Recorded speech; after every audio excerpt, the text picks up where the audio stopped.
Boa noite, irmãos. Que Jesus abençoe cada um de vocês. Pode se assentar. Hoje nós não estamos falando através da internet.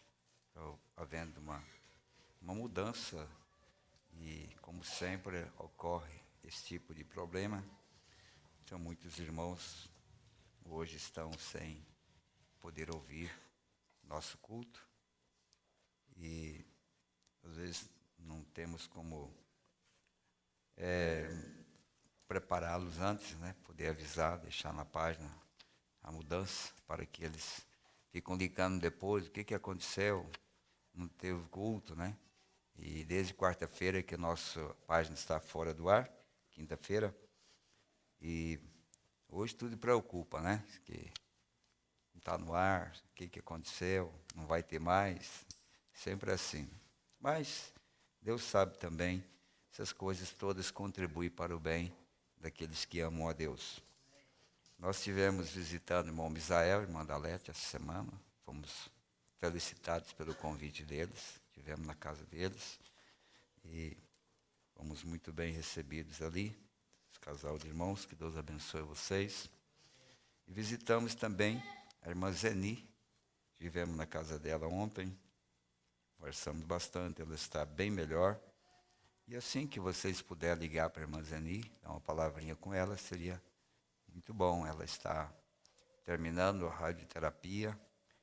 E vocês sabem, as pessoas, quando passam por essa prova, né? Alguns efeitos colaterais, perda de cabelo e muitas coisas assim, bem desagradáveis. E para nós expressar o nosso amor para as pessoas, às vezes não precisa dar um presente, uma ligação, uma palavra amiga faz diferença em muitas horas. Uma mensagem escrita, enviada, né? E isso faz a diferença. Então, se puder, o Hugo deve ter o telefone dela, alguma irmã, dá uma ligadinha para ela, lembrar que está orando. Então, vocês façam isso, não só agora, mas sempre que vocês souberem que alguém está em dificuldade, em problemas de saúde, faça isso e eu creio que Deus vai recompensar por esse gesto de amor, né? Nós somos parte de uma família e quando um sofre, naturalmente todos sofrem juntos. Não tem como sofrer individualmente, todos estão sofrendo juntos. O culto das crianças vai começar às 4 horas. E eu gostaria que os pais dessem todo o apoio necessário para que seja bem proveitoso essas reuniões com as crianças, as tarefas que vão para casa, os hinos que vão ser ensaiados, você ajudar seus filhos, porque eles podem ser, amanhã, nosso líder de cântico aqui, e desde crianças, se eles forem ensinados, têm mais facilidade para nos ajudar na ministração dessa parte de adoração. Então, gostaria que as mães, especialmente, né, contribuíssem muito com as crianças nesse incentivo, né? Eu sempre tenho admirado o número de crianças que nós temos aqui, né? A Ruth estava dizendo que domingo da ceia tinha umas 30 e poucas crianças. Você imagina se... Por isso que a igreja da África é grande, né? Cada um tem 10 filhos, tem 12, tem 15, tem 13. Nossa é pequena, porque é um filho só, é 2, né? Nós vamos ter que pensar em aumentar a família também, né? Assim como minha mãe teve 12 filhos, já pensou? Todos casados aqui, aumentar a família aí para 10 membros na família. Dentro de pouco tempo, nós temos uma igreja aí com 500 pessoas também, né? Então, mais 32 crianças já é um bom número, né, de crianças. E trabalhar com eles, ensinar a eles, né, a participarem. Eu admiro muito o filho da irmã Sara, lá, o pequenininho. Ele não está aí hoje não, né, irmã? Ele é bem pentecostal, né? Vocês já viram ele? Ele é um pentecostal por natureza mesmo. Onde ele está cantando, ele não está parado, não. Ele está realmente... E não é só aqui em casa, na casa dele também. Quando ele está cantando lá, ele está pulando e glorificando a Deus, né? E nós precisamos desses talentos. E para que eles possam ser de ajuda, vamos começar a trabalhar com eles já desde crianças, né? Aproveitando essas bênçãos que Deus realmente tem dado para nós, né? Eu nunca pensei que meus filhos tocariam, mas desde criança eu coloquei já na escola, Eliezer, desejou, interessou, aprendeu. Os demais também desejou e não foi, como o Elifas começou, não sei se a Ruth também começou, depois ficou só o Eliezer e, por último, o Neville, se interessaram pela música. E às vezes, quando está começando lá, nem se pensa que um dia pode ser uma ajuda, né? E eu tenho ainda um pequeno vídeo dele, quando eu fui tocar o primeiro concerto na escola ali, não conseguia quase nem aparecer a cabeça dele no teclado ali, né? Tão pequeno que ele era. E está sendo uma ajuda para nós. E todos que tocam, o Felipe, naturalmente começa aqui e ali, sem pensar que isso poderia ser de ajuda, e no final pode trazer uma grande ajuda, né? Então, isso é bom, nós podermos aproveitar esses talentos, né, que Deus tem dado para nós. Isso é maravilhoso. E lendo hoje uma mensagem de Mombrana, eu senti desejo de nós cantarmos aquele hino, Quão Grande És Tu. Ele falou algo tão especial sobre aquele hino, Quão Grande És Tu, que eu desejei que nós cantássemos. Depois o Daniel já se prepara, nós vamos fazer uma prédica aqui, né? Um comecinho aqui, depois, para passar para outra parte, a gente iria cantar esse hino, Quão Grande És Tu. E eu vi ele falando sobre alguns hinos, alguns autores de hinos, e como foi que o Espírito Santo desceu naquele irmão e ele compôs hinos que mudou a vida e que o profeta sempre usou quando ele lembrava, né? Algum deles você lê nas mensagens, ele citando aqueles hinos e os seus poetas. Então a gente fica maravilhado de ver como Deus trabalha. Agora, não procuramos dizer que consideramos cura divina aqui. A coisa principal, porque cura divina é uma coisa secundária. Cura divina é uma coisa secundária. E você nunca pode dar a preeminência a uma coisa secundária.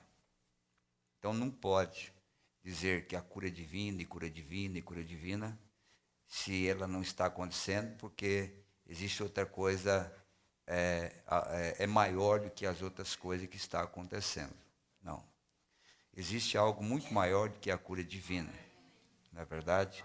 Elas estão aí, pertencem a nós, mas tem pessoas fazendo ênfase à cura divina. E se Deus não estiver curando, fazendo milagre, então, que abertura da palavra que é?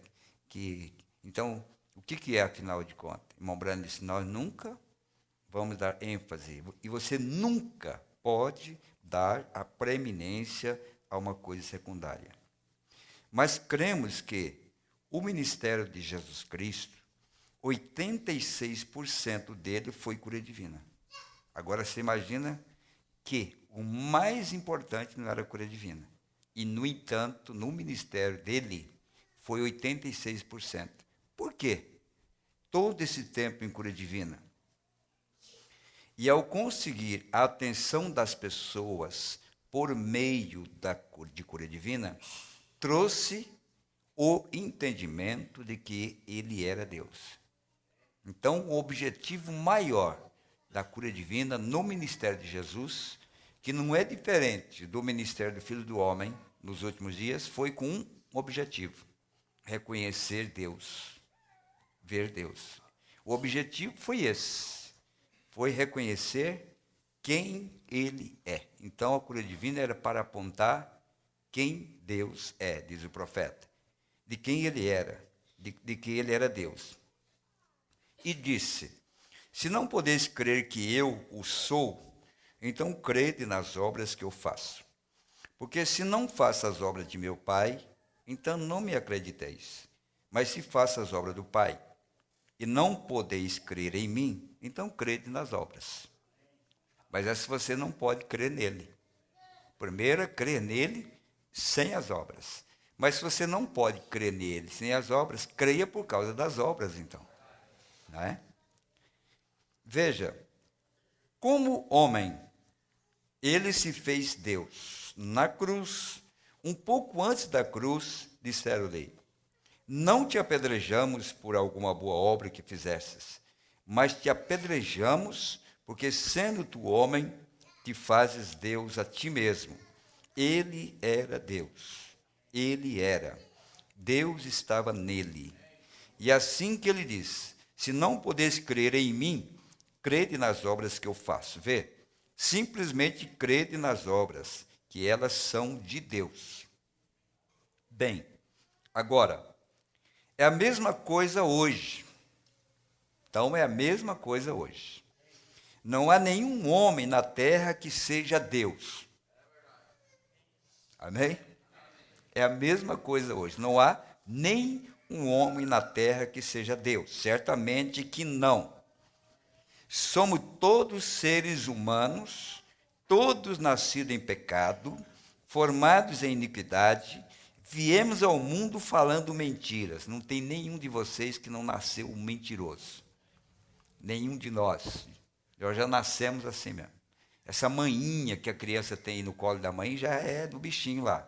Isso já vem por natureza da coisinha mesmo, ali, da forma como vem ao mundo. Não tem como você tampar isso aí. A realidade é essa. Todos viemos ao mundo falando mentira. Mas como estudamos tão claramente essa semana, para mostrar que Deus uma vez viveu sobre sua criatura, por causa do pecado. Sobre. A palavra sobre é em cima, né? É isso mesmo? Sobre sua criatura por causa do pecado. Então ele viveu com sua criatura na forma de um corpo, Jesus Cristo. Então ele viveu em cima, ele desceu, viveu com a sua criatura num corpo chamado Jesus Cristo. Armou sua tenda entre nós, habitou conosco, feito carne, conosco, para sofrer pecado e dores, agonia e coisas que sofremos. Então ele santificou uma igreja em que ele pudesse habitar. Assim que foi Deus sobre nós, Deus conosco e Deus em nós. Essa é a maneira tríplice da manifestação de Deus. Sobre nós, conosco e em nós. Muitos foram privilegiados em ter Deus conosco. Mas o maior privilégio é ter Deus em nós. Porque muitos viram Deus no ministério do irmão Brana, como nós lemos semana passada. É um privilégio. Mas o maior privilégio é nós. Não ter visto Ele, mas ter Ele em nós. Então isso é maior, não é maior? Que Deus nos presenteou para termos essa grande participação. Deus sobre nós. Ah, que tempo bom, o tempo do Velho Testamento, a coluna de fogo e essas coisas. Não, mas era Deus sobre nós. Que tempo bom era quando Jesus estava aqui na terra, caminhando com os homens, ouvindo o sermão da montanha. Aí era muito maravilhoso, mas era Deus conosco. Mas agora, o que foi reservado para nós é maior do que Deus sobre nós, do que Deus conosco, porque o maior é o que está em nós agora. É Deus em nós. Então, todo crente deveria se sentir privilegiado. Não é verdade? Jesus disse: naquele dia, conhecereis que eu estou no Pai, o Pai está em mim, e eu em vós, e vós em mim.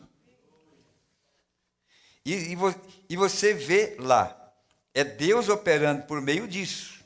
Assim, quando uma pessoa está tão completamente rendida ao Espírito Santo e falando, não é a pessoa falando. Não é a pessoa falando. Sei disso por experiência própria, de minha pequena experiência com Cristo. Houve ocasiões em que Ele me permitiu render-me a Ele, até que eu não sabia o que estava dizendo. E eu não teria dito isso por nada no mundo, mas ele o disse. Rate, que está lá atrás, a dama, outro dia, quando esse novo ministério, o qual eu confio que estará aqui esta manhã, e todos vocês ouviram acerca disto, e quando estávamos, e há pelo menos 8 ou 10 aqui agora mesmo que estavam presentes naquela ocasião, e quando o Espírito Santo voltou-se para aquela mulher e lhe disse para pedir qualquer coisa que desejasse, isto seria dado a ela. Vocês acham que eu teria dito isso?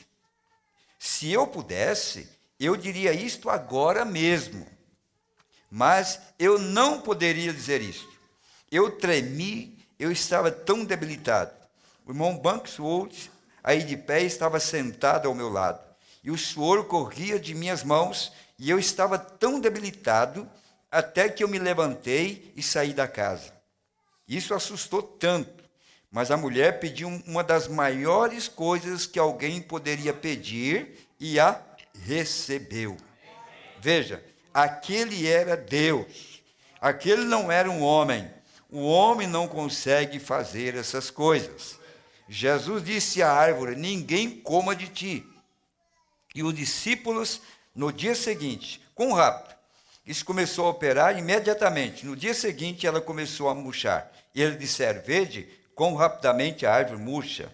Ele disse, tende fé em Deus, porque verdadeiramente eu vos digo, se eu, mas se vós, qualquer que quiser ou disser a esta montanha, ergue-te, e não duvidar, mas crer que se fará aquilo que diz, tudo o que disser lhe será feito.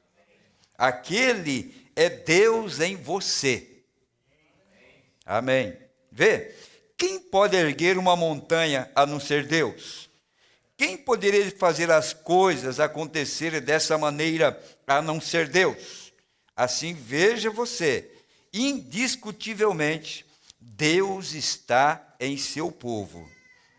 Então devemos respeitar-nos uns aos outros. Devemos amar-nos uns aos outros. Além de nossas barreiras denominacionais, devemos amar-nos uns aos outros de todos os modos. Não importa se não conseguimos estar de acordo. Possivelmente, os apóstolos, eles não conseguiam estar de acordo. Eles queriam saber quem ia ser o maior. E muitas outras coisas. João, Marcos e Paulo, lá eles tiveram e Pedro e Paulo tiveram uma discórdia. Mas os laços do amor, é por isso que estamos tentando contender hoje. Que todos os metodistas, batistas, presbiterianos, luteranos, o que quer que seja, estamos todos juntos como uma unidade cristã. Agora estamos tentando ficar cheios do Espírito para nos movermos até mais perto de Deus. Esta é a visão. Amém? Esse é o Espírito com que Deus usou o profeta. Agora, isso aqui, irmão, me ajudou aqui, irmão Joglair, com esse parágrafo aqui. Agora, nós descobrimos que sua semente real faz a mesma jornada, isto é, a noiva de Cristo faz a mesma jornada que Abraão fez. E o último sinal que Abraão viu, antes do filho prometido chegar, foi quando Deus foi manifestado em um corpo humano, e 2 anjos baixaram. Foi o último sinal. Amém? Jesus disse em São Lucas 17, capítulo 17, versículo 30, que, como aconteceu nos dias de Noé, ele contou acerca do tempo de Noé e disse, como aconteceu nos dias de Sodoma, veja, sua vinda. O que aconteceu no dia de Noé? Sua vinda. Veja, sua vinda. Assim será nos dias quando o Filho do Homem estiver sendo revelado. Agora, ele nunca disse o Filho de Deus sendo revelado, o Filho do Homem. Agora, Jesus veio em 3 nomes, Filho do Homem, o qual é profeta, Filho de Deus, o qual passou pelas eras da igreja, então Filho de Davi, mas entre o Filho de Deus e o Filho de Davi, de acordo com sua própria palavra, e de acordo com Malaquias 4 e muitas escrituras, ele está para retornar à sua igreja em forma física no povo, em sua forma física no povo. Amém? No povo, em seres humanos, como sendo um profeta. Amém?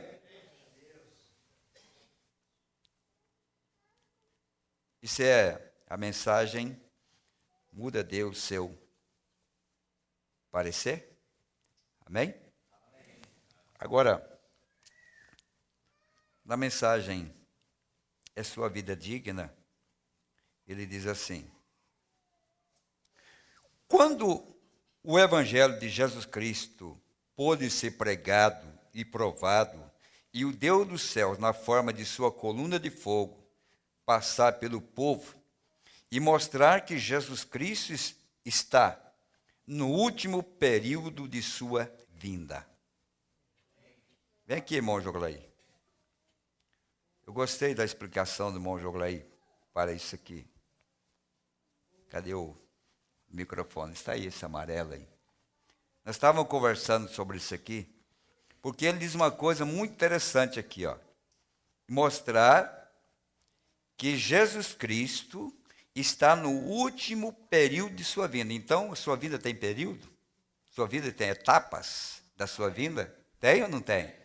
E ele está dizendo aqui, nessa mensagem que ele pregou em 1965, 30 de junho de 63, 63. Então ele está dizendo, e mostrar que Jesus Cristo está no último período de sua vinda, lhe dando o último sinal. Por favor, fala um pouquinho sobre isso aí, irmão. Há muito tempo alguém me citou isto e eu li e confesso que estava um pouco, vamos dizer assim, truncado para mim conectar isso. E eu estava assim pensando como seria isso. Porque nós sabemos que se você pega o 7º selo, que é a sua vinda, ela se processa com alarido, voz de arcanjo e a trombeta, que é a subida, diz o profeta, né? Amém. Que é o subir cá. Então, são 3 etapas nessa descida, né? Mas aqui ele está falando que ele está no último período de sua vinda. Aí esses dias, como que um estalo me deu, e aí eu pude compreender isso, porque o irmão Brana diz que o ministério do Filho do Homem, ele se repete exatamente como lá na primeira vinda. E a primeira etapa do ministério de Jesus foi cura divina, né? A segunda etapa foi discernimento, verdade? Então o profeta teve a primeira puxada no ministério dele, a segunda puxada, que foi o discernimento, e a terceira puxada, que era a abertura da palavra. Amém. Então, isso me deu uma luz para poder entender isso, quando o profeta diz ele está aqui no último período, e mostrar que Jesus Cristo está no último período de sua vinda, lhes dando o último sinal, e criticarem e zombarem dele, e chamarem a si mesmos membros de igreja, e então dizerem que eles não são neuróticos. O profeta diz, então, como você não vai dizer que eles não são neuróticos? Diz o profeta. Explique isso. Então, mostrando que Jesus Cristo estava aqui fazendo esse último sinal, né? Abrindo sua palavra para nós, né? Que o ministério dele foi em 3 etapas lá, né? E a última etapa foi abrindo a palavra. Você pode aplicar também as 3 etapas, como o irmão Brana pregou na mensagem, almas encarceradas, também ele aplica que a última etapa é a pregação aos perdidos. E então isso também estava se repetindo aqui, né? Então, nós vemos que tudo Deus, ele se aperfeiçoa em 3, né? Amém. Por isso você vê ele falar da terceira puxada E às vezes você encontra ele falando do poder da palavra falada, e você vai ver que ele está falando e se referindo como terceira puxada. Você vê ele falando da abertura da palavra, revelação dos selos como terceira puxada. Você vê ele falando da pregação aos perdidos como terceira puxada. Então, você tem que ter a mente espiritual para entendendo isso, né? Então, eu creio que Deus vai abrindo isso para nós cada dia. Amém. Né? Para mim, Amém. foi o que eu pude entender aí. Porque você vai pegar as mensagens de Mombrana depois de 63, e ele falando da vinda. Porque a vinda ela é tríplice. Ela começou com a descida do anjo, que é o alarido. Está agora no seu povo. E ela termina no arrebatamento. Então, você viver fora do tempo, você não captará aquilo que é para o seu devido tempo. Por isso, Mombrana, se você plantar mandioca na lua errada, você vai ter só o pé, mas você não vai ter raiz. Então, o que nós precisamos descobrir, que é o que Mombrana sempre está dizendo, em que período do tempo nós estamos vivendo. Nós agora não estamos esperando a vinda do Senhor. Nós estamos nos preparando para o rapto, que é a saída do povo da terra. Porque na mensagem do arrebatamento, ele diz que essas três coisas, elas acontecem na sua vinda.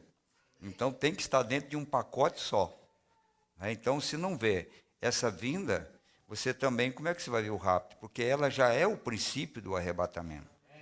É o poder vivificador que desce e sai do profeta e passa para a igreja, porque é Apocalipse 10, 1 até o 7, e depois Apocalipse 10, do 8 em diante, é a transição que o anjo de Apocalipse 10 faz, pegar da mão do anjo que desceu do céu, que é o alarido, e dá para João comer o livro, que é a igreja. Então passa agora se o poder vivificador está dentro da igreja.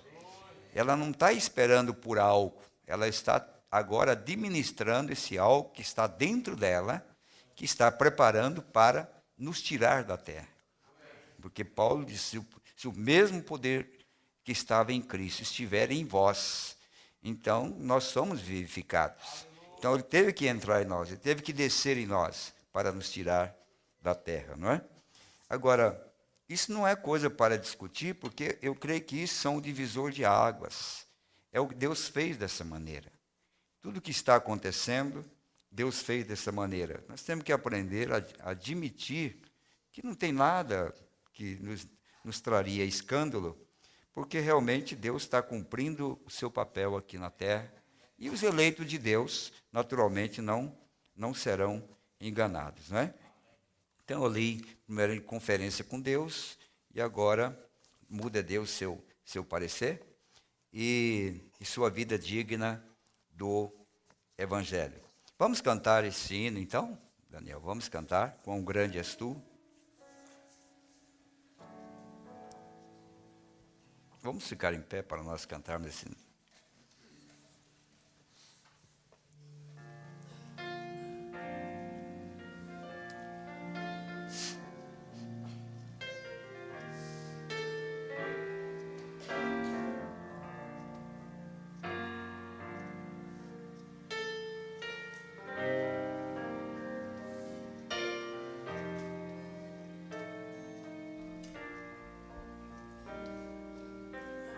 Senhor meu Deus, quando eu maravilhado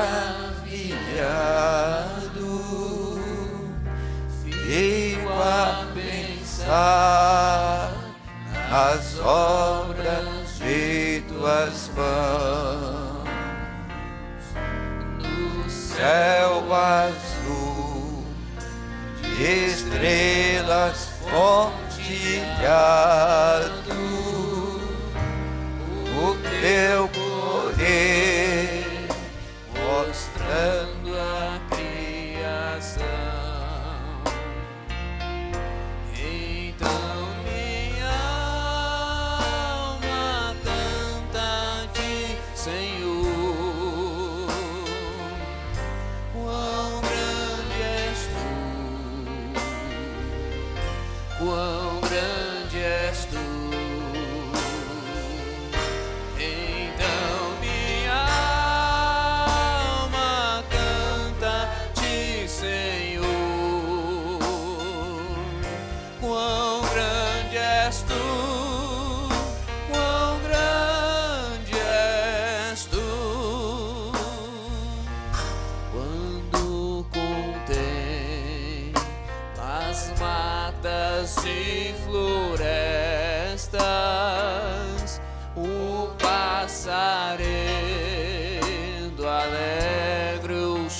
a cantar, olhando os montes, vales e campinas, em tudo vejo teu poder sem par. Aleluia. Então minha alma canta-te, Senhor. Quão grande és tu, quão grande és tu. Então minha alma canta-te, Senhor. Quão grande és tu, quão grande és tu.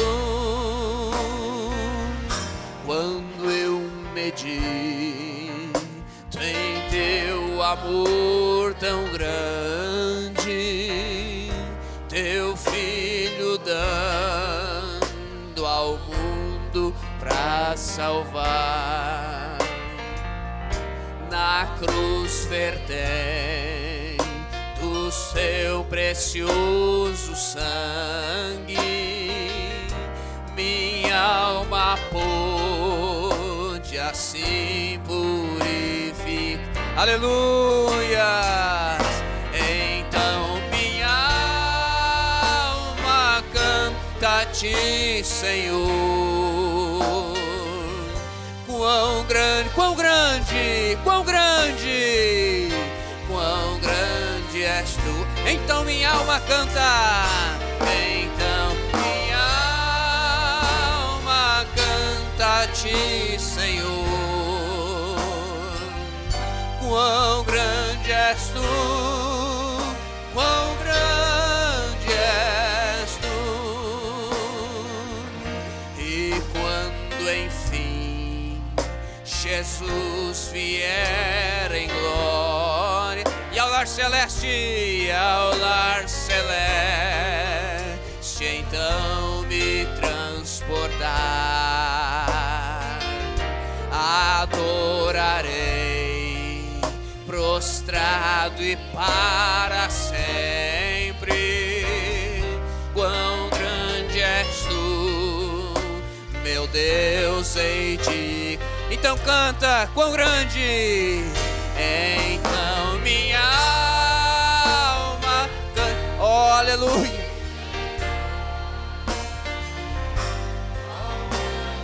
Quão grande. Então minha alma, então minha aleluia, glória a Deus, aleluia. Quão grande és tu, quão grande és tu, quão grande és tu, quão grande és tu, mais uma vez. Quão grande és tu, quão grande és tu.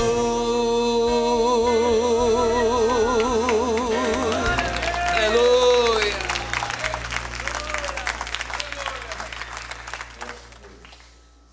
Quão grande és tu, quão pequeno. Quão insignificantes esta terra, no meio das multidões.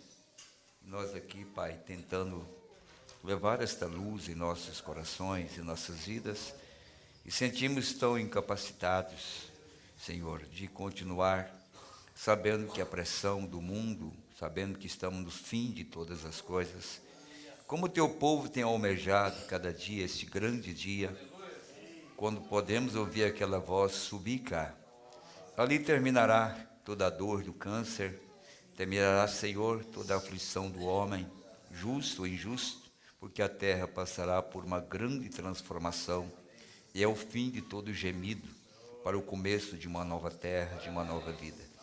Reunimos aqui nesta noite, Pai, já temos sido abençoados com o que o Senhor já tem nos falado, nos ensinado, nos advertido, mas quando viemos aqui, Senhor, nós viemos porque a necessidade de sermos melhores, de amar a Jesus, a sua palavra, ter uma vida digna do Evangelho, embora só é possível se o Senhor estiver em nós, pois nossas indignidades têm sido a barreira maior para que Deus possa operar.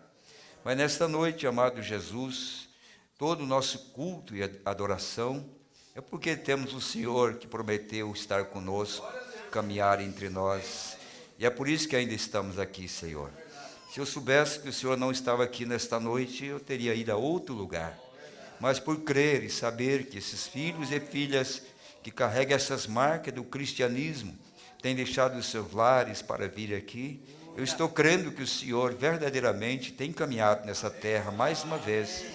E esses pés cansados estão declarando que Jesus Cristo é o mesmo ontem, hoje e eternamente.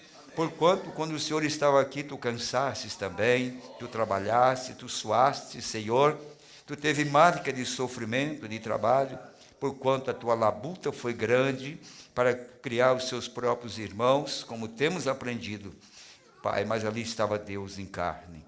Por isso eu vejo Deus mais uma vez se movendo nesta hora, Pai. Isso me alegra em poder deixar o meu lar para estar com teus filhos aqui. Pai, estamos no ano muito importante, 2013, Pai, ano do jubileu. Talvez não teremos a oportunidade de terminar este ano, pois vemos as coisas tão rápido acontecendo, Senhor, e sabemos que na abertura da palavra tudo é rápido mesmo. Não podemos ficar mais muito tempo aqui, mas eu oro que o Senhor nos preserve na tua presença e que o Senhor possa olhar para cada um de nós e nos dar força para continuarmos caminhando e o nosso caminhar seja um louvor diante da tua presença. No perdão de nossos pecados, nós pedimos essas bênçãos e nós agradecemos. Amém. Deus te abençoe. Já estamos transmitindo através de uma ferramenta alternativa, os nossos técnicos aí conseguiram colocar no ar, né? Vamos todos ler o Salmo 22. Deus abençoe os que tiveram a perseverança, né, de continuar lutando para conectar a nossa transmissão. Deus abençoe vocês, né? E eu quero falar um pouquinho. Eu sei que o amor não se fala, o amor se expressa. O amor não são palavras, o amor são gestos, são atitudes, fala muito mais do que palavras, né? Mas eu gostaria de extrair uma mensagem em espanhol, talvez alguma palavra eu tenha dificuldade de ler, mas eu farei o melhor que eu posso, sobre como é profundo você ver a morte de Jesus. Porque muitas pessoas morreram em situações piores do que ele, mas nunca alguém sofreu igual ele. Então, por que essa diferença? E tantas pessoas, mesmo o ladrão da direita, o ladrão da esquerda, todos foram crucificados, mas igual Jesus, o sofrimento que ele teve, por que ele sofreu tanto, sendo que ele foi pregado igual aos outros? E ninguém nessa terra sofreu mais do que Jesus na sua morte. Então eu queria extrair, porque lembrando essa frase que eu coloquei, extraindo o perfume da rosa de Saron, porque Mombrana usou isso dizendo que você só extrai da rosa o perfume quando você esmaga ela. E é o sândalo, né, que perfuma o machado que o fere, né? Então é quando bate que ela pode soltar o seu perfume. Comparando isso, trazendo isso para os nossos dias, se Deus está em nós, como é a promessa, se nós somos o cumprimento dessa promessa, aonde está a rosa? E aonde está o perfume? Aonde está o sândalo? E aonde está o machado que fere? Onde é que está todas essas coisas nos dias de hoje?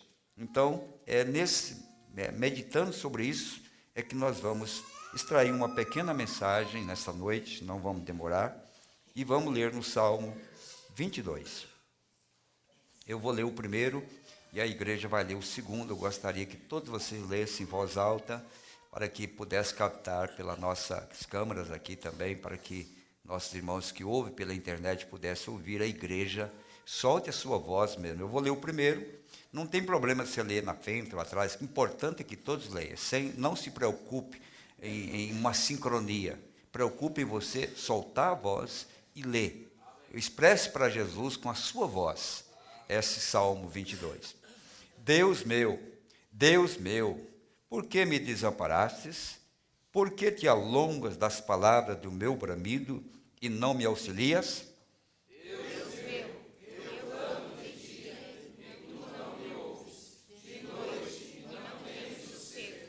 Porém tu és santo, o que habitas entre os louvores de Israel. Em ti confiaram nossos pais, confiaram e tu os livraste. A ti clamaram e escaparam, em ti confiaram e não foram confundidos. Mas eu sou verme e não homem, o próprio dos homens que desprezara o povo. Todos os que me veem zombam de mim, estendem os beiços e meneiam a cabeça, dizendo: Confiou no Senhor e o livre, pois nele tem prazer. Mas tu és o que me tiraste do ventre, o que me preservaste estando ainda aos seios de minha mãe. Sobre ti fui lançado desde a madre, tu és meu Deus desde o ventre da minha mãe. Não te alongue de mim, pois a angústia está perto, e não há quem ajude. Muitos touros me cercaram, fortes touros de Bazã me rodearam. Abriram contra mim suas bocas como um leão que despedaça e que ruge. Como água me derramei, e todos os meus ossos se desnudaram. O meu coração é como cera, derreteu-se no meio das minhas entranhas. A minha força se secou como um caco, e a língua se me apega ao paladar, e me puseste no pó da morte. Pois me rodearam cães, o ajuntamento de malfeitores me cercou, transpassaram-me as mãos e os pés. Poderia contar todos os meus ossos, eles vêm e me contemplam. Repartem entre si os meus vestidos e lançam sortes sobre a minha cruz. Mas tu, Senhor, não te alongues de mim, força minha, apressa-te em socorrer-me. Livra minha alma da espada e a minha predileta da força do cão. Salva-me da boca do leão, sim, ouve-me, desde as pontas do unicórnio. Então declarei o teu nome aos meus irmãos, louvar-te-ei no meio da congregação. Vós que temeis ao Senhor, louvai-o, todos vós, descendência de Jacó, glorificai-o e temei-o, todos vós, descendência de Israel. Porque não desprezou nem abominou a aflição do aflito, nem escondeu dele o seu rosto.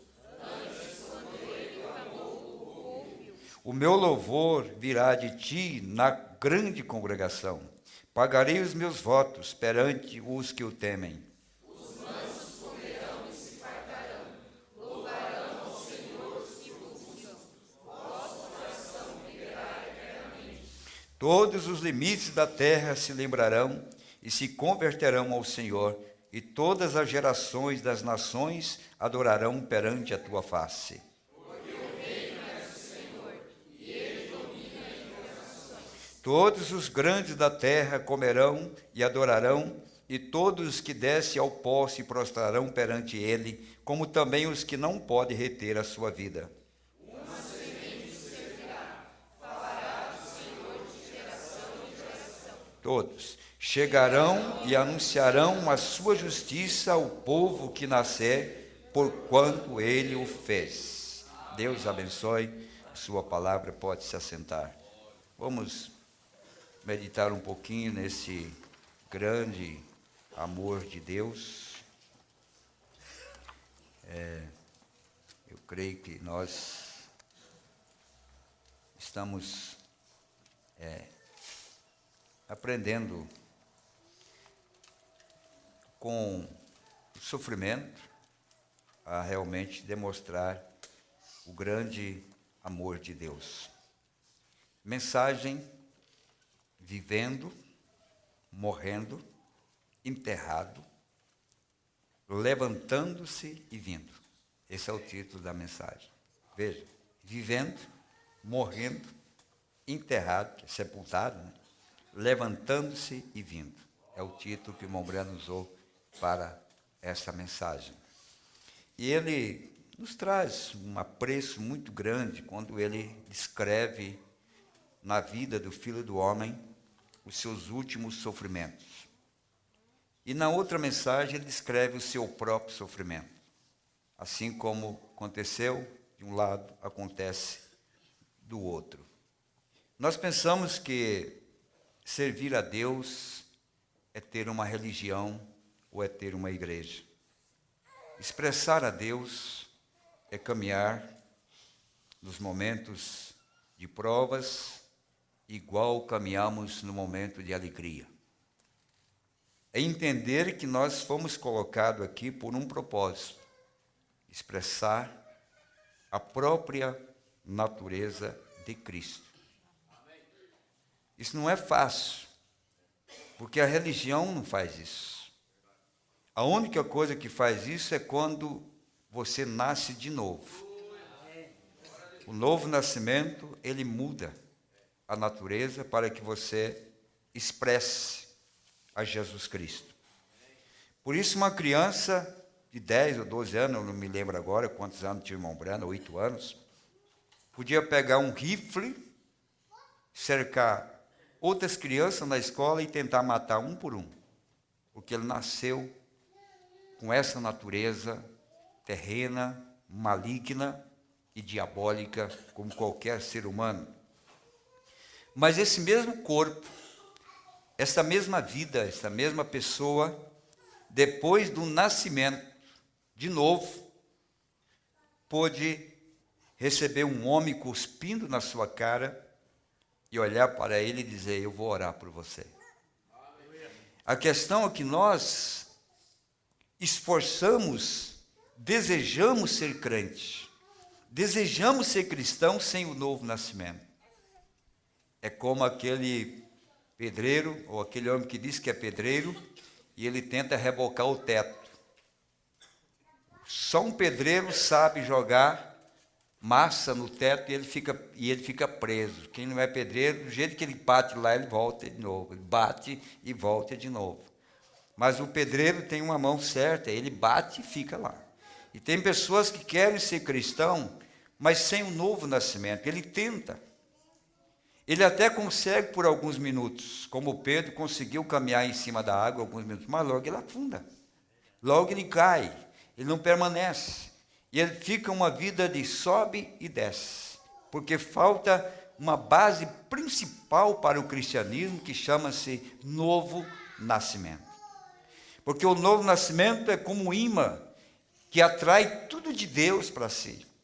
Você não atrai impurezas, você atrai aquilo que é puro, aquilo que é verdadeiro, aquilo que realmente te agrada a Deus. Por isso, Mombrana compara o Espírito Santo com uma pomba.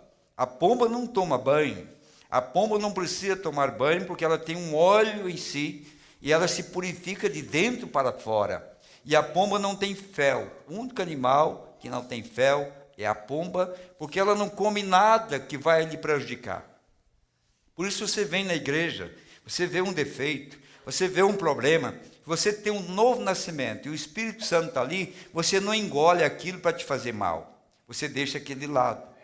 Você vê uma pomba no meio da rua aí, nesses terminais, ela fica batendo, bate, pega, solta, pega, bate, solta, ela não engole aquilo. Como que ela sabe? Ela não tem fel. O cristão nascido de novo, ele não somente fala que ele é um cristão, ele dá o testemunho pela vida que ele pratica. Aquilo acompanha a sua vida, mostra que ele é um cristão. E às vezes nós queremos forçar aquilo, ser uma boa pessoa, ser honesto, ser fiel, não vamos conseguir. Só se Deus mudar a nossa natureza. É Deus tirar esse velho e colocar um novo ali dentro. E o profeta, falando desta vida, falando desse personagem, desse homem, ele diz assim: nunca houve uma vida. Ele citou primeiro aqui o cântico, por isso que ele trouxe essa mensagem. Ele trouxe uma mensagem baseada em um hino. Eu creio que o poeta expressou bem no canto o que eu quero dizer, quando escreveu esse cântico. Vivendo, ele me amou. Morrendo, ele me salvou. Sepultado, ele levou meus pecados para longe. Levantando-se, ele justificou livremente para sempre. Algum dia ele virá. Oh, que glorioso dia. Esse foi o cântico desse poeta, que inspirou tanto o profeta a pensar nisso aqui. Ele disse: nunca houve uma vida que foi vivida como a sua. Então, nunca houve. Porque ele era Deus manifestado na carne quando ele nasceu. Já quando ele nasceu já era assim, não era como eu e você. Já viemos no mundo acompanhado de mau testemunho, acompanhado de espíritos errados, acompanhado de coisas erradas. Ele não. Ele já nasceu Deus em carne ali.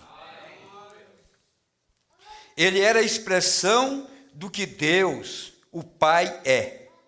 Deus, o Pai, sendo amor, então Jesus era a completa expressão do amor. Ele era o amor caminhando na terra. Ele era o amor em pessoa. Por isso nunca se viu Jesus com atitude de qualquer forma para manchar o amor. Mesmo nas horas que ele estava corrigindo, pregando, ensinando, todos que olhassem para ele, ele tinha que expressar amor. Esse era o verdadeiro amor. O amor para corrigir, o amor para ensinar, o amor para suportar as críticas, o amor para agir. Ele era o amor na sua essência. Era o amor caminhando aqui na terra. Amém. Ele era desde a primeira vez que suas pequenas mãos de bebê tocaram a face de sua mãe, ele já era amor. Desde o primeiro gesto dele já era de amor. Eu creio hoje que isso é onde muitos estão falhando em reconhecer que ele era amor. Deus é amor. E aqueles que amam são nascidos de Deus. Agora, que amor? Para nós demonstrarmos que nós somos nascidos de Deus, que tipo de amor nós demonstramos? O que nós vamos produzir com este amor? Porque nós temos muita facilidade para mostrar o amor filial. Mas o amor de Deus é um amor sem interesse próprio. É um amor que expressa o interesse de Deus. O interesse de Deus não é o meu próprio interesse. Deus se interessa por uma prostituta, como ele se interessa pelo meu filho que nasceu num berço evangélico.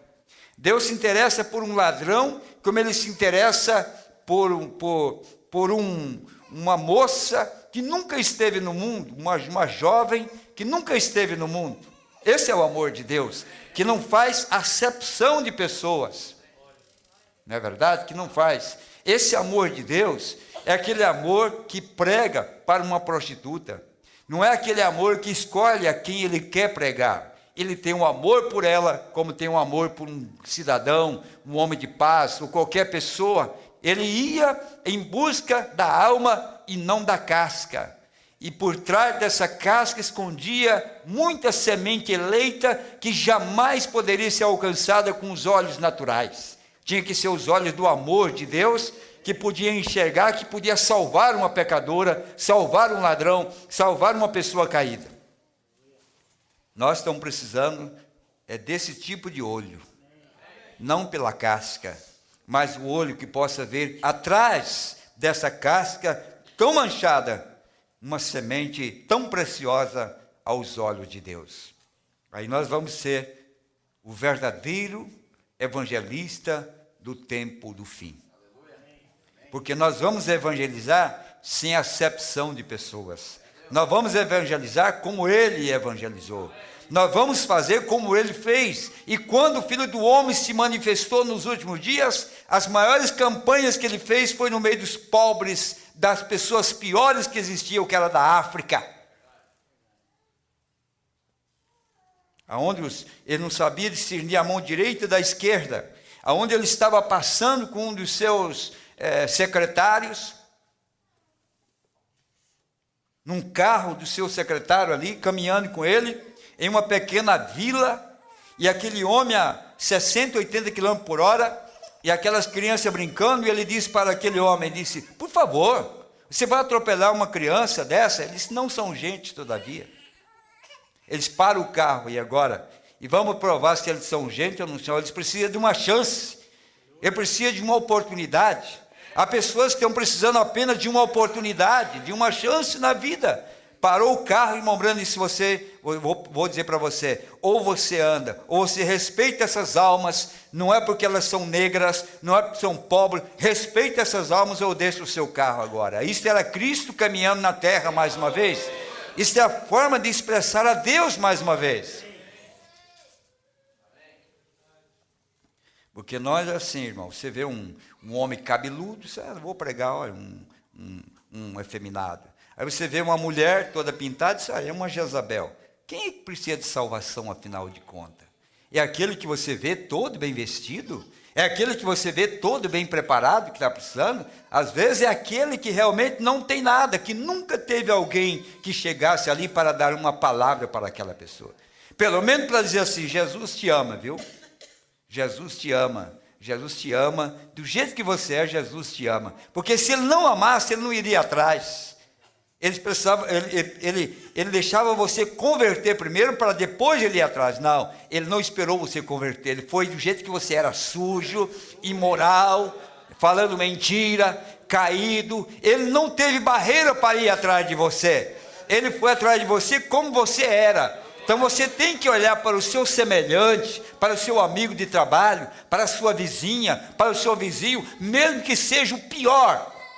Você tem que olhar para ele com o amor de Deus no seu coração, porque quem sabe ele nunca ouviu Deus falar com ele. E Deus quer usar teus lábios para falar com ele. Deus quer usar a tua vida para expressar que Jesus Cristo é o mesmo ontem, hoje e eternamente. Esse foi o amor de Deus, que não escolheu por aparência. Ele foi a todo mundo pregar o Evangelho. Eu creio. Sim. Deus é amor. Aqueles que amam são nascidos de Deus. Deus amou tanto o mundo. Isso é o que não se pode amar. Que ele deu a seu Filho unigênito, para que todo aquele que nele crê não se perca, mas tenha a vida eterna. Esse foi o amor de Deus. Por isso, o amor de Deus não estava só comprometido com Maria, com os seus irmãos, não. O amor de Deus estava comprometido com todo ser humano. Aonde ele ia, ele queria uma oportunidade para salvar alguém. Ele não media esforço. Ele expressou seu amor quando ele esteve sobre a terra em muitas maneiras diferentes. Indiscutivelmente, ele foi a criatura mais piedosa que alguma vez viveu. Eu creio que ele, em sua vida aqui embaixo, aqui, estava expressando a Deus. E a única maneira que Deus podia ser expressado às pessoas é através do amor. É a única maneira, diz o profeta, de Deus expressar a uma pessoa é através do amor. Você já pensou, se nós tivéssemos o compromisso, pegar o seu empregado ou o seu patrão um dia, você pedir 5 minutos da vida dele, 10 minutos, olha, eu gostaria só de falar um pouquinho do amor de Deus. Você está demonstrando aquilo para ele. Porque é assim que o profeta fazia.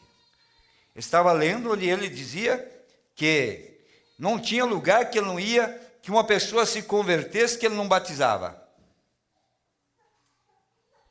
Ele disse, eu estava vestido de macacão, trabalhando, você é um pregador, ele pregava para aquela pessoa, você crê? Creio. Você me batiza? É agora mesmo. Ele disse, eu ia, batizava aquela pessoa, tentava enxugar o macacão, voltava a trabalhar com o mesmo macacão, mas eu batizava aquela pessoa. A Bíblia diz que a iniquidade faria esfriar o amor. E não há um mundo mais iníquo do que esse que nós estamos vivendo hoje. Estamos falando da expressão do amor, desta rosa que foi espremida e o perfume saiu. Sua última palavra, sua última expressão no Calvário, seu último instante de vida como homem, como nós, de carne como nós, sua última forma de expressar foi olhar para os seus próprios acusadores, para os seus próprios algozes, para os seus próprios acusadores, e dizer: perdoa. Ele não sabe o que faz. Você acha que um homem sem Deus sabe o que ele está fazendo? Jesus entendia isso. Não podia haver cobrança, tinha que haver perdão, porque ele não sabia. Bem, fez ele quando tomou uma das mulheres mais desprezíveis em seus dias, talvez. Eles a encontraram culpada. Não havia outra maneira, quando ela foi encontrada em adultério. E a trouxeram ante ele e disseram: que diz que façamos com ela? Sabe, irmão, nós deveríamos, quando vermos um pecador, uma falha, na própria igreja, deveríamos cobrir com amor divino, mostrar o que é o amor de Deus. Não apedrejar. Não apedrejar. O profeta disse: Satanás não resiste ao amor. Na mensagem, a grande batalha pelejada, ele disse que a maior arma do cristão chama-se amor. Esse é mais do que a bomba atômica, ela destrói. Deixe uma pessoa olhar para você irada e diga: me perdoe, eu não quis fazer isso. Eu não tive a intenção de fazer isso. Como isso muda o quadro? Deus está esperando que as oportunidades que nós temos na vida e os problemas que nós temos, e muitas vezes são colocadas diante de nós a oportunidade de você ou apedrejar ou perdoar. Porque Deus tem que medir não somente o tipo de religiosidade que nós temos, o tipo de entendimento que nós temos da Bíblia ou da mensagem. Muitas vezes Deus quer medir o tipo de amor que nós temos em nós, para podermos encarar o nosso semelhante, e que atitude nós teremos ali, Deus nos dá nas mãos para ver o que nós vamos fazer. Ele fica olhando para nós. Quando pegaram essa mulher, disse: o que nós vamos fazer? Mas levaram, eles erraram, o diabo levou no lugar errado. Devia ter levado para Pilatos, ou levado para Herodes, qualquer um. Não, levaram para a pessoa errada. Irmão, toda vez que o diabo entregar um crente, ou um desviado, ou um pecador, nas mãos de um crente verdadeiro, ele levou na pessoa errada. Porque ele leva no intuito de cumprir os seus desejos. Mas levou na pessoa errada, levou na fonte do amor, levou na fonte do perdão, levou na fonte da misericórdia. Você já pensou? Irmão, eu gostaria que quando a minha cara estiver no barro, na lama, caído, eu gostaria que alguém me pegasse e levasse, mas levasse numa pessoa como essa. Pode pegar. Não leva para Caifás, não leva para Anás, não leva para esse sumo sacerdote, mas leva a esse que é a fonte. É o que nós estamos precisando. Nós estamos precisando de pessoas erradas que querem ser consertadas. Nós estamos precisando de pecadores que querem arrepender e consertar suas vidas. Nós estamos precisando na igreja prostitutas que querem mudar da vida de prostituta para uma santa. Nós não queremos aqui vida certinha e tudo certinho, não. Queremos pessoas erradas. Pode trazer pessoas erradas, porque se Ele é o mesmo ontem, hoje e eternamente, Deus ainda tem como consertar essas vidas, Deus tem como mudar essas vidas. Amém? Louvado seja Deus. Levaram isso justamente na fonte. Aquela mulher estava tão suja, tão imunda. Mas o profeta pregou uma mensagem. Você já pegou uma gota de tinta e jogou em uma lata de cloro? Eles façam a experiência para você ver. pega uma gota de tinta e joga numa lata de cloro, aquela tinta desaparece instantaneamente. Aquela mulher estava justamente tão pecadora, tão imunda, não havia condição para ela, e eles pegaram ela, em outras palavras, da agora para frente é só o inferno para ela, mas ela tinha um trecho que ela passaria ainda, tinha um caminho, tinha um lugar reservado para ela, que antes dela ir para o inferno, ela tinha que passar por aquele lugar, e quando pegou aquela mulher, jogou naquela fonte de amor divino, naquela sangue carmesim, ela saiu uma mulher limpa do outro lado. O diabo não gostaria disso, mas esta é a verdade. E eu creio que ele está aqui nesta noite, porque ele sempre fez dessa maneira. E quando ele se voltou a ela, disse: eu não te condeno, vai, não peques mais. Que palavra maravilhosa, não é verdade? Se a pessoa, o próprio Deus, falar para você assim: ó, você foi um adúltero, você foi um mentiroso, você foi isso, mas eu quero dizer para você, não deve mais nada. Vai e não peques mais. Que alívio! Que alívio!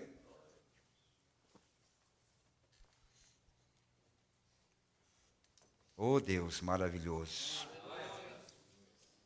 Em lugar de lançá-la nas ruas, para ser presa por um montão de lobos sobre ela, para apedrejá-la e tirar sua vida, seu terno amor e amável e amante coração se inclinou muito abaixo para o pecado, onde ela estava, e disse: eu não te condeno, somente vá e não peques mais. E quando ele estava em seu caminho para a tumba de Lázaro, eu creio que foi outra ocasião em que ele expressou o que Deus, expressou o que é Deus ao ser humano. Não unicamente ele é um Deus que pode perdoar ao pecado mais baixo que poderia ser cometido e tomar a culpa e fazê-lo sem culpa, por seu amor perdoador. Porém, depois da morte, nos tem colocado, depois que a morte nos tem colocado em silêncio, ele ainda se interessa por nós. Em outras palavras, quando não há jeito mais, não há condição, ele continua se preocupando conosco. Eu estou dizendo isso, não deixe o diabo te enganar, irmão. Não deixe Satanás tirar o privilégio seu de um filho e de uma filha de Deus. Deus se interessa por nós. Mesmo se nós estivéssemos mortos, ele interessava por nós. Ele se interessou aqui por Lázaro. Eu creio que ele expressou bem isso no caminho com Marta e Maria, quando ele veio à casa onde a morte havia cortado a vida de uma pessoa amada. E em seu caminho para a tumba, ainda sendo Deus, sabia que ele o levantaria da morte. Sabia que isso se havia dito, que em sua palavra estava o poder para levantar da tumba. Ainda assim, quando ele viu chorando a Maria e Marta e os que o amavam a Lázaro, a Bíblia diz que ele chorou. Que foi isso? Seu grande coração amante, quando viu isso, sabendo que seus amigos estavam em problemas, ele se sentiu como eles também. Ele desceu no mesmo sentimento, para mostrar o seu grande amor. Estou tão feliz de saber que ele pode ser encontrado entre os que têm seu coração quebrantado. Em nossas penas, ele não é um que nos abandonaria. Ele se para nós, para conosco, quando tudo tem falhado, e as últimas esperanças de alcance terrenal tem chegado a seu fim, ainda ele é Deus, e ele nos ama, ele era a expressão de Deus. E eu realmente creio que ele anela que o seu povo seja tão ungido com o seu Espírito, que poderíamos ir um ao outro em provas e problemas e expressar compaixão, quando isso se derrama nos corações que têm sido nascidos de seu Espírito para refletir na igreja o amor do Deus vivo. Isso expressou bem o que disse o poeta: vivendo ele me amou. E mostrou que ele fez a toda a raça humana como Deus se representou a si mesmo em Jesus Cristo. Ele expressou sua opinião à raça humana para perdoar e amar aqueles quem não mereciam o amor. E eu me pergunto nesse instante, nessa manhã de Páscoa, quando ele estava pregando, quanto falhamos nisto? Poderemos amar aqueles que nos amam, porém, ele amou aqueles que não lhe amavam. Ele foi maior, e a primeira representação do amor que alguma vez tocou a terra, e foi desprezado por aqueles que viveram sobre a terra, aos quais ele amou. Nenhum homem poderia jamais amar como ele, e nenhum homem foi tão odiado como ele. Ninguém poderia amar mais do que ele, e ninguém foi mais odiado do que ele. O contraste. Eles o odiaram, e o desprezaram, e o rejeitaram, porém, isso não deteve seu amor. Não parou.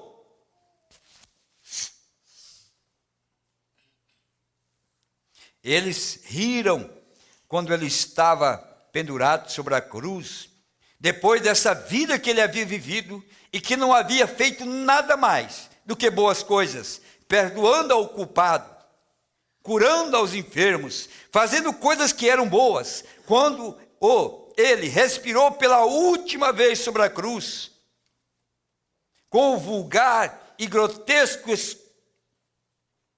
cuspe dele sobre o seu sagrado rosto, ele clamou com um coração cheio de amor: Pai, perdoa-lhes porque não sabem o que fazem. Quem era ele? Irmão, ele é o material do qual ele prometeu que tiraria uma igreja. Esse é o material. É o material que foi provado. Leia a obra mestra. É o material que foi provado e aprovado por Deus. Esse é meu filho amado, em quem me comprazo habitar. E ele foi provado. De onde nós saímos, nós temos que ser provados como ele foi provado. Mas temos que expressar como ele também expressou. Porque é o mesmo material. Então, quando você vê briga, discussão, maledicência e todos esses tipos de coisas, não é esse material. Porque esse material, quando ele foi provado no Calvário, ele olhou para os seus homens que tinham ferido e disse: eu perdoo.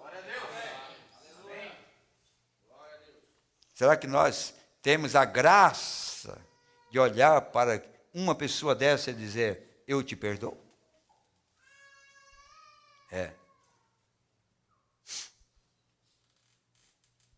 Ele podia entender, sendo Deus, e ele entende, porque por isso ele pôde nos amar quando nós não merecemos, porque ele é Deus e ele entende. Vivendo ele me amou. Nunca existiu uma vida como essa, porque era o amor de Deus expressado. Morrendo ele me salvou. Uma morte, quando no jardim do Éden Deus Jeová requeria: a pena do pecado é morte, e não podia haver nenhuma mudança, não podia haver nenhuma outra maneira que fosse feito, porque Deus é supremo, e Ele é infinito, e Ele é o juiz dos céus e da terra, e a pena do pecado é morte, e não havia ninguém que pudesse pagar a pena pelo outro, porque qualquer homem, ainda que pudesse morrer por outro, porém, para começar, ele era culpado também. Não havia ninguém de nós que poderia ajudar a outro, porque éramos culpados. Nascemos em pecado, formados em iniquidade, viemos ao mundo falando mentiras, e não havia um raio de esperança em nenhuma parte. Estávamos condenados à morte por Deus, e cada criatura que ainda se moveu sobre a terra estava debaixo dessa grande condenação. Poderiam levantar-se homens justos e fazer grandes coisas, porém, para começar, eram pecadores. Havia somente uma maneira que isso fosse pago. Isso foi a morte de Deus mesmo. Então Deus, sendo um espírito, não podia morrer, porém ele desceu em um corpo de carne e se expressou a si mesmo em uma vida de amor para tomar esta bondade que ele era e dar voluntariamente como um sacrifício supremo para que ele pudesse tomar a culpa do pecado. Todos nós sendo pecadores, e já não havia maneira no mundo para que fôssemos salvos. Ele veio não unicamente para serviço sobre a terra, ele veio para morrer como um sacrifício. Abel expressou quando ele ofereceu a Deus um sacrifício mais excelente do que Caim, quando ele trouxe esse pequeno cordeiro com uma rama de videira em volta, ao redor de seu pescoço, para levar a uma rocha. Ali estava esse pequeno animalzinho sobre a rocha, né? E com uma rocha golpeando em seu pequeno pescoço, e ali ele balindo e morrendo, e o sangue brotando para fora. Esse pequeno e branco animalzinho foi banhado com sangue. Abel expressou o Calvário ali. Quando o Cordeiro de Deus, imolado, desde a fundação do mundo veio, ao tomar o lugar dos pecadores culpados, e foi maltratado e ferido, foi criticado dele, fez todo tipo de críticas, e morreu uma morte que nenhuma criatura poderia morrer, exceto Deus mesmo. E seus cabelos ali, sangrantes, pendurados sobre seus ombros, gotejando para o solo, expressou que coisa tão horrível é o pecado. Quando ele teve que morrer para redimir ao homem de uma vida de pecado, nada podia morrer assim, nada podia suportar essa morte. Você diz que quando furaram o seu lado, dali saiu sangue e água. Eu estava falando faz um tempo com alguém acerca disso, e foi um cientista que disse: há unicamente uma maneira que isso poderia haver sucedido. E não foi a causa da lança romana que ele morreu, sabia? Eu creio que nenhum de nós, se fosse diagnosticar a morte de Jesus, poderia dizer qual foi a sua causa morte. Qual foi o veredito? Mas eu gostei tanto disso aqui, que o irmão Brana mostra o que foi no atestado de óbito de Jesus, o que consta da morte dele. Porque coroa de espinho, no Calvário, aquela lança traspassando o seu lado ali, furando o seu lado, saindo água e sangue. O que foi que matou Jesus? O que é que matou Jesus? Não foi a lança romana, tampouco foi a perca de sangue pela qual ele morreu, porque ainda havia sangue em seu corpo. A causa que ele morreu não foi a lança romana ou os clavos que clavaram suas mãos, ou a coroa de espinho que colocaram em sua cabeça, porém, porque ele morreu de pena. Ele morreu porque ele morreu de pena, porque ele veio aos seus e os seus não o receberam. Tal qual foi a maior dor de Jesus, não foi a lança, não foi a coroa de espinho. A maior dor de Jesus foi olhar para aquele que ele estava dando a vida por eles e eles não receberam. A morte de Jesus foi de pena, de dor, de amor, de graça, por um povo que não deu valor no seu sofrimento. O que mata? É quando você sofre por alguém, você faz por alguém e aquilo não é valorizado. Jesus se sentiu o homem mais inútil. Por isso o irmão Brana, pregando a mensagem, parado na brecha, ele disse: eu vou para a montanha, eu vou morar lá, vou deixar meu cabelo crescer, eu vou ver minha vida lá. Se Deus um dia quiser me usar, Ele me chama, mas eu vou ver a minha vida, eu não suporto mais. Por quê? Porque por toda a sua vida, todo o seu ministério, trabalhando para levar uma igreja a Cristo, quando Ele traz o maior presente, a abertura da palavra, A revelação do mistério, ninguém deu valor para aquilo naqueles dias. Cadê os seus amigos, seus ministros? Abandonaram, deixaram de lado. Irmão Branham estava passando o mesmo tipo que Cristo também passou, abandonado.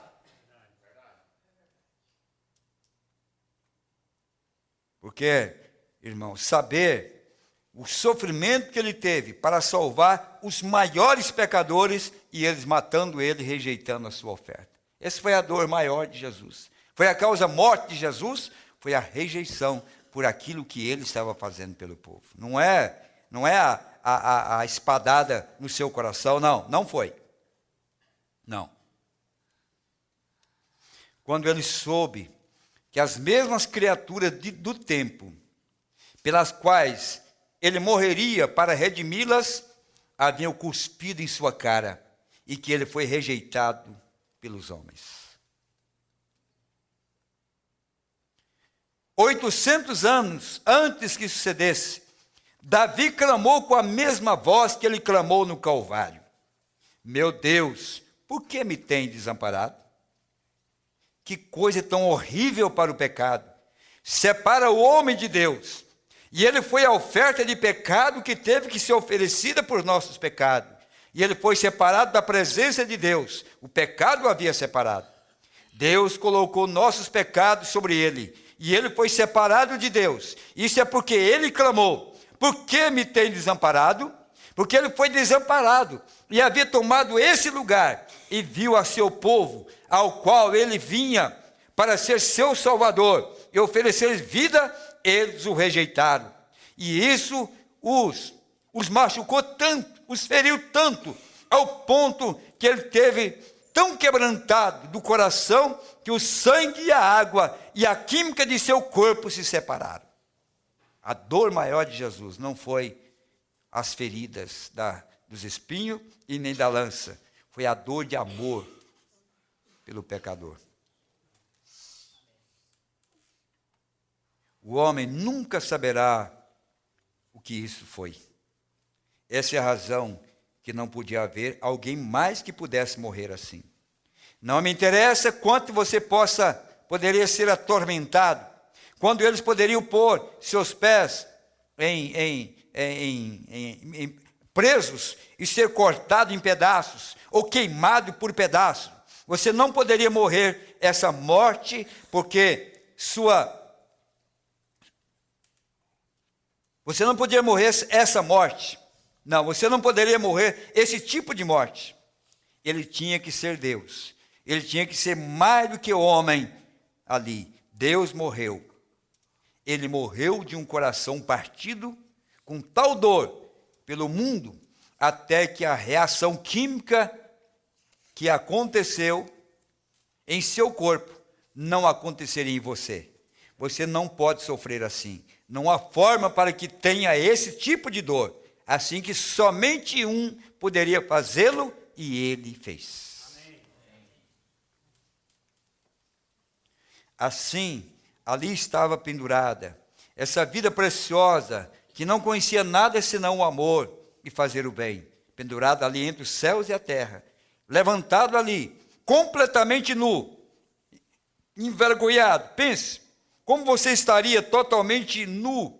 Você não conheceria a vergonha ao que Deus teve ao estar ali pendurado. Eu sei que no crucifixo tem um pequeno pano, como que tem ao redor dele, porém, eles nunca fizeram isso. Ele somente foi colocado pelo artista ali. Eles o tiraram sua roupa. Ele tinha uma vestidura e eles partiram e fizeram apostas por ela. Ele estava envergonhado até o máximo. Ainda sendo Deus, ele teve que suportá-lo. E pecadores cuspiram sobre o seu rosto. Ainda assim, sendo as mesmas profundidades de misericórdia, tinha que morrer ante o público, totalmente nu. Tal efeito teve ele, que isso separou a água e o sangue. Não há dúvida. Penso o que o poeta expressou quando ele disse: entre rochas quebradas e céus escuros, meu Salvador inclinou sua cabeça e morreu. Porém o véu aberto revelou o caminho, os gozos celestiais e o dia interminável. seguro. Ele teve que fazê-lo. Ele vê o véu pendurado entre o homem e Deus. E esse véu aberto revelou o caminho ao gozo do céu e o dia interminável. O Calvário quer dizer algo, quer dizer mais do que nós podemos expressar. Por certo, vivendo ele me amou, morrendo ele me salvou, sepultado ele levou meus pecados para longe. Tem sido condenado agora. O pecado já não tem mais poder. Eu queria chegar nisso aqui agora. O pecado não tem mais poder. Quando ele clamou na cruz, está consumado. O pecado morreu, agora está morto. Se tem terminado, não tem poder, não tem vida. Pense nisso, povo de Deus. O pecado do inimigo para os seres humanos está morto. E sem vida, não tem mais efeito, não pode. Quando o sol se apagou, sua visão, as estrelas não brilharam, a terra se tornou negra, todos estavam sendo redimidos. E esse é o ano que você tem que tomar posse disso. O pecado não tem vida, porque Jesus matou lá no Calvário. Acabou. Agora está morto, agora está enterrado, está sem vida, não tem mais vida nele, então isso deve ser enterrado. O que foi enterrado? O corpo de Deus foi enterrado, porque ele foi a oferta do pecado, foi o cordeiro sacrificado, foi queimado por fogo da iniquidade, esse cordeiro sem pecado, que não cometeu pecado, esse Deus que fez nada equivocado. Sua vida havia sido dada, e ali pendurada a oferta do pecado, enterrado. Ele levou meus pecados muito longe. Ele deveria ser enterrado. O corpo, a oferta do pecado, deveria ser enterrado. Por quê então? Porque nós estávamos ali nele. Ele levou aonde estava o veneno, o pecado nosso, que estava nele, ele levou e sepultou lá embaixo. Quando ele saiu, ele não trouxe aquele velho corpo que levou o pecado. Ele nasceu vendo um outro corpo glorificado. Aquele foi sepultado, não existe mais. A igreja deveria estar regozijante com isso. Amém?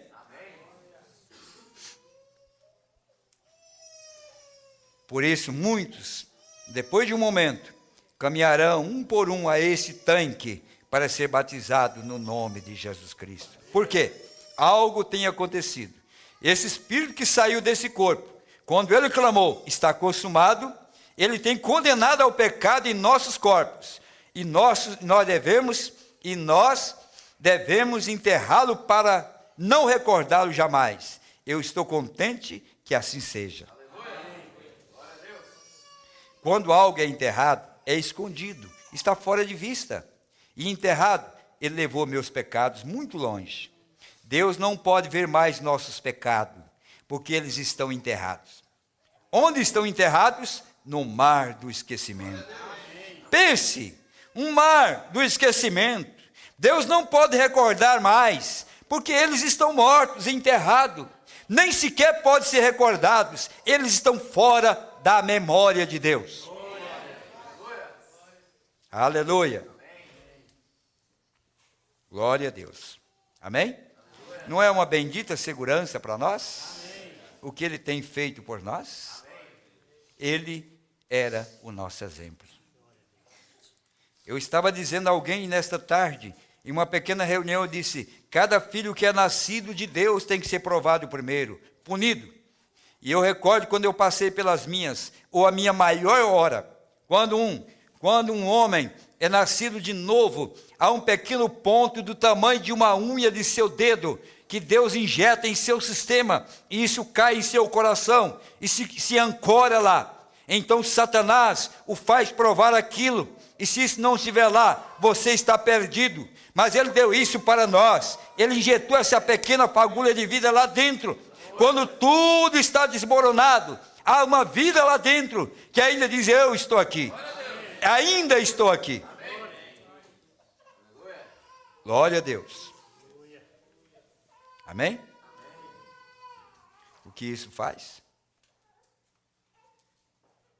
faz nós sentir o quanto Deus nos amou. Amém. E nos trouxe esse grande exemplo do que realmente é o amor. Não condene as pessoas, ame as pessoas. Amém. Nunca se associe com os seus pecados, nunca. O amor não se associa com o pecado, mas o amor ama o pecador. Amém. Vamos ficar em pé?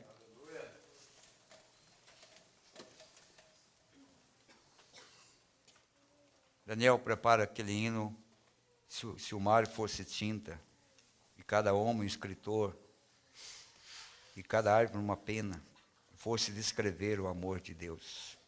Não é suficiente. Amém? Amém? Vamos inclinar nossa cabeça. Pensa um pouquinho, o que você tem feito por esse amor? Se você tem um pouquinho dele, retribua com alguém. Alguém que não merece. Alguém que não merece. Alguém que você possa pensar nesta hora, pedir a Deus uma oportunidade.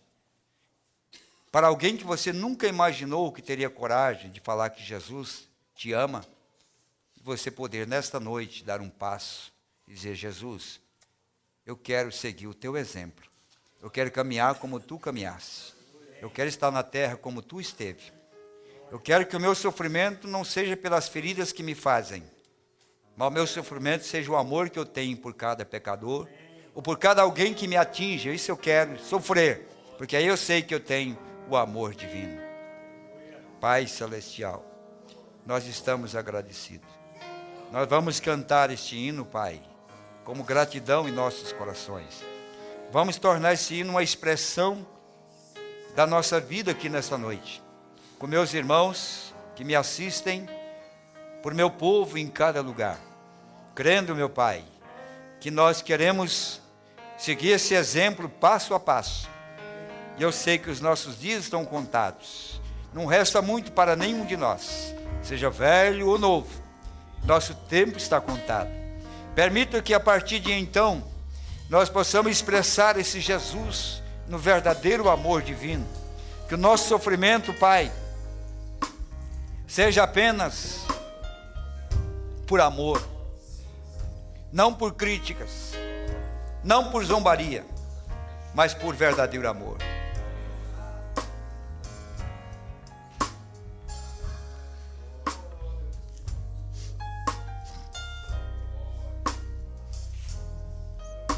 Pode cantar. Cadê a letra? Sublime amor, amor de Deus, que a lira não traduzirá, além do céu, do infinito,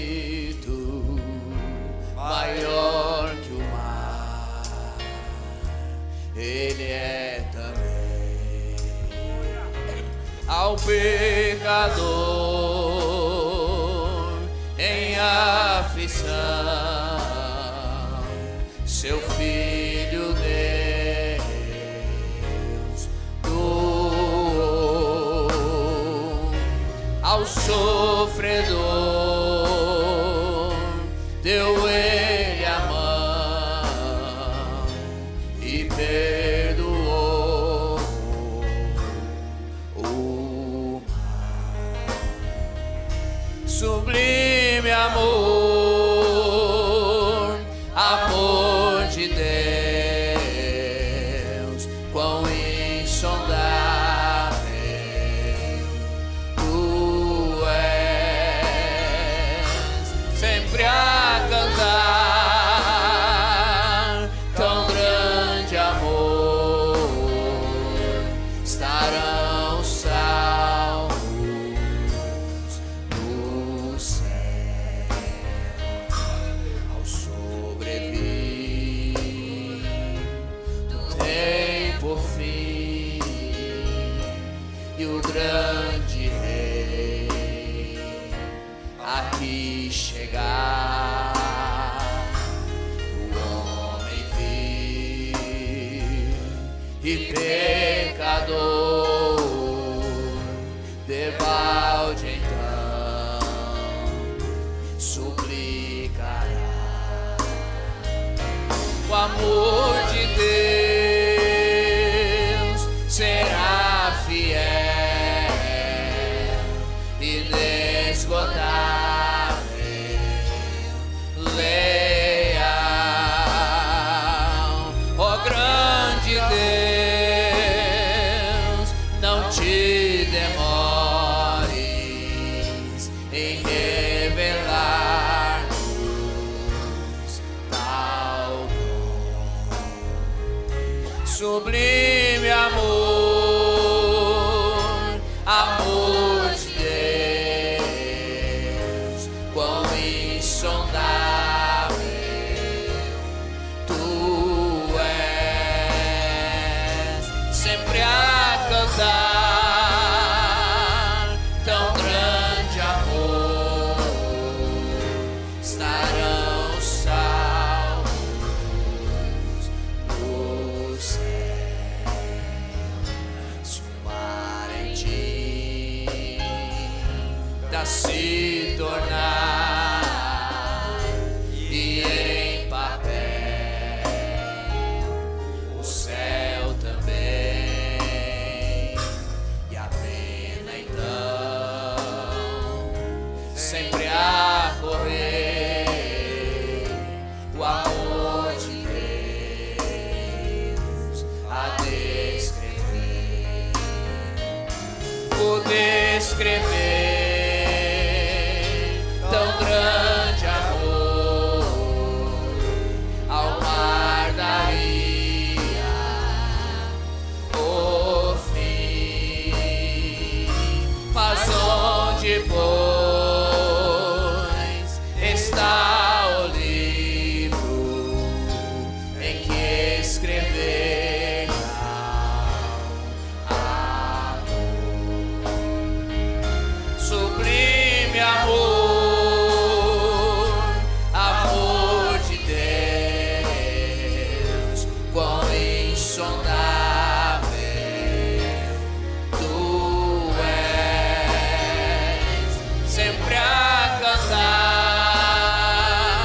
tão grande amor, estarão salvos no sublime amor, sublime amor, amor de Deus, quão insondável tu és, sempre a cantar, sempre a cantar tão grande amor, estarão salvos no céu. Glória a Deus. Esses são hinos que nunca ficam velhos. Amém. Só pôde nos acompanhar irmão Gerson e família de Ferraz de Vasconcelos, irmão João Gomes em Camboriú, por causa desse problema no nosso site, não é? Deus abençoe a eles. Eu estava pensando, depois de todo o Apocalipse que passou diante de João, ele compreendeu. No final, quando ele disse, a esposa e o espírito dizem vem, tinha dito aquele dia que a noiva, né? Não, a esposa e o espírito dizem vem. Quando ele saiu dali, depois sofreu tanto, 2 anos aproximadamente na ilha de Patmos, com as serpentes, escorpiões, fome, frio, com criminosos, com todo tipo de pessoas imundas, porque ali iam os criminosos daquele dia. Quando ele saiu, escreveu 3 cartas. E nessas 3 cartas, ele expressou esplendidamente só sobre o amor. Leia as cartas de João. Foi logo depois do Apocalipse. Não há abertura da palavra, não há sentido dizer que Deus está entre nós se ele não puder expressar o grande amor dele. Não há nenhum sentido nós dizemos que temos Deus se não expressar isso através de nossas vidas. Eu creio que o mais importante, a prova da sua presença, é quando nós podemos receber espadadas como Jesus. E o nosso sofrimento não seja pelas críticas, e nem pelo desprezo, mas seja por amor a essas pessoas que têm nos ferido, que têm te ferido, que têm te abandonado. Aí nós provamos que Ele está aqui entre nós. Foi o que João fez. Nas 3 cartas, você não vê João se lamentar em nenhum versículo da vida que ele passou. Tudo que ele viu no Apocalipse, ele disse: é nada o que eu passei lá na ilha de Páscoa, é nada. Agora eu vou falar só do grande amor de Deus. E é isso que a igreja deve expressar, esse grande amor de Deus. Amém? Pai Celestial, que não seja apenas uma pregação, mas que seja uma inspiração na vida de cada crente que está aqui nessa noite, meus irmãos que puderam nos ouvir. Amado Jesus, eu sei que nossas horas chegarão. Hora em que você aplica o amor, hora em que você estende as mãos como a de Jesus, para salvar uma moribunda pecadora, e horas que você precisa dessas mãos, como Jesus. Depois de estender as mãos a milhares, dando pura libertação, depois ele precisou das mãos de José de Arimateia, para tomar o seu corpo enrijecido, duro, seu corpo ali morto, tomar e envolver naquele lençol. Mesmo o Senhor, sendo o Senhor da criação, ainda precisou de mãos para que pudesse transportar daquele lugar do Calvário e colocar naquela sepultura. Pai, por mais que nossos irmãos, nosso povo ofereça amor, mas tem hora que nós precisamos de mãos para nos carregar, e nós precisamos dessa ajuda do Senhor cada dia. Abençoe e batiza o teu povo com este amor, batiza estas vidas com este amor divino. Ó Deus, expressa isso em cada um de nós. Nós teremos um lar melhor, nós teremos, Senhor, uma vida melhor, nós teremos uma igreja melhor, nós teremos um coração melhor. Faça isso por nós nesta noite, Pai. Ó Deus, libera isso para nós, como o Senhor liberou no coração dos teus seguidores, fazendo eles semelhante a Ti. Que seja assim conosco a partir desta noite, Pai. Eu entrego a Ti, agradecido ao Senhor por esta oportunidade, Pai, em nome de Jesus Cristo. Amém. Abraço um ou outro, diga: Deus te abençoe. Até amanhã, se Deus quiser. Vamos orar que Deus possa trazer de volta a nossa página e podermos ter uma transmissão amanhã. Deus te guarde em nome de Jesus.